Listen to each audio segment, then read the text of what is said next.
Episode 17, Cemburu. Daniel menarik tangan Nita agar wanita itu mendekat. "Gue kangen sama lo," bisik Daniel di telinga Nita. Belum sempat Daniel memeluknya, Nita menghempaskan tangannya yang digenggam oleh Daniel, merasa jijik dengan sentuhan dari sepupunya itu. "Brengsek lo, Nil," desis Nita melirik Daniel sekilas. "Gue emang brengsek, Nick. Gue kayak gini gara-gara lo. Gue gak bisa lupain lo meskipun lo udah pergi jauh. Dan sekarang lo udah kembali. Gue mau lo nerima gue karena kita sama-sama single sekarang." "Gila lo ya.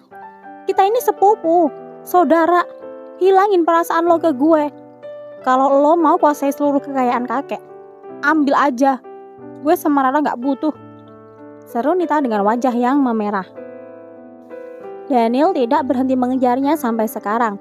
Pria itu selalu mengganggunya dan bahkan memfitnahnya di depan kakek Abimanyu dan orang tuanya. Padahal semua itu karena Daniel marah terhadap Nita yang sejak dulu selalu menolaknya. "Dasar cowok gila, perasaan lo itu jelas-jelas salah." Daniel tergelak mendengar ucapan Nita. "Apa lo lupa kalau kita bukan saudara? Kita gak ada ikatan darah, Nit. Jadi perasaan gue ke lo itu bukan sebuah kesalahan," balas Daniel tidak kalah tajam. "Kenapa lo gak pernah berubah? Udah gue bilang kalau perasaan itu juga tidak bisa dipaksakan. Sebaiknya kita tidak usah ketemu lagi kalau lo masih menyimpan perasaan lo itu." Nita membalikkan badan dan memutar handle pintu. Daniel tidak rela kalau Nita selalu menolaknya. Dia benar-benar mencintai wanita itu sejak dulu saat masih SMA.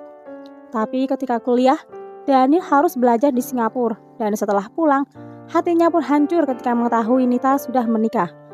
Nita terkejut ketika merasakan sebuah tangan melingkar di perutnya. Bahkan punggungnya langsung bertubrukan dengan dada bidang Daniel. "Gue gak akan lepasin lo sekarang," bisik Daniel di telinga Nita. "Lepasin gue!"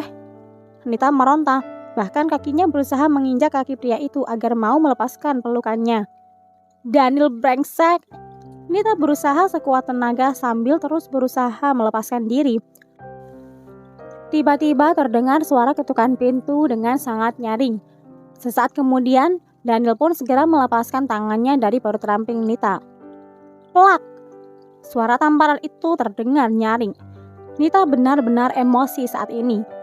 Daniel memegang pipinya yang baru saja terkena tamparan keras itu, mengeluarkan semiknya dan menatap tajam wanita di depannya itu.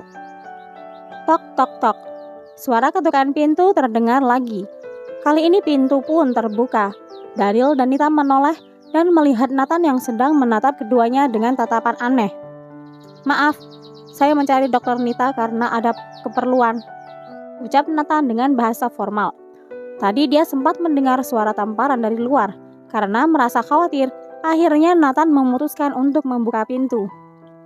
"Baiklah, Bapak Nathan, ayo kita bicara di ruangan saya." Nita langsung pergi keluar tanpa menoleh lagi. Nathan juga langsung mengikori Nita setelah berpamitan pada Daniel. "Untung saja Nathan datang. Baru kali ini aku suka kedatanganmu, mantan suami." Daniel termenung di mejanya mengingat wajah pria yang baru saja membawa Nita pergi dari tempatnya. Rasanya wajah itu begitu familiar, tapi siapa? Lama Daniel berpikir, benar-benar wajah yang tidak asing. "Sial, bukankah dia Nathan Gabriel, mantan suami Nita?" teriak Daniel sambil menggebrak meja. "Ada apa dengan mereka? Bukankah mereka sudah bercerai lama sekali? Lalu kenapa Nita mau begitu saja pergi dengannya? Bukankah Nita mengalami patah hati gara-gara pria tersebut?" Nathan menutup pintu ruangan Nita dan menguncinya. Pria itu membalikkan badan dan menatap mantan istrinya itu dengan tatapan yang tidak bisa diartikan. "Maaf Bapak Nathan, apa yang ingin Anda bicarakan lagi dengan saya? Kalau tidak penting atau itu menyangkut masalah pribadi, lebih baik kita bicarakan di luar jam kerja," ucap Nita melepaskan jas putih yang melekat di tubuhnya. Nathan mendekati Nita, perlahan semakin mendekat. "Apa yang kamu lakukan di ruangan pria tadi?" Memangnya kenapa? Itu bukan urusan Anda, jawab Nita dengan raut wajah tidak suka. Berhadapan dengan dua pria yang sangat menyebalkan hari ini benar-benar menguras emosinya. Mulai saat ini, yang berurusan denganmu akan menjadi urusanku, ucap Nathan tegas. Kali ini dia tidak akan membiarkan Nita menghindar darinya lagi. Nathan, ada apa denganmu? Kamu yang ada apa? Jawab pertanyaanku ta. Apa yang kamu lakukan dengan pria itu tadi di dalam ruangannya? Tanya Nathan mengunci tubuh Nita di kursi kebesarannya. Rasa cemburu menyeruak di hatinya. Nathan tidak suka kalau Nita dekat dengan pria lain. Aku tidak melakukan apa-apa, jawab Nita berusaha tenang.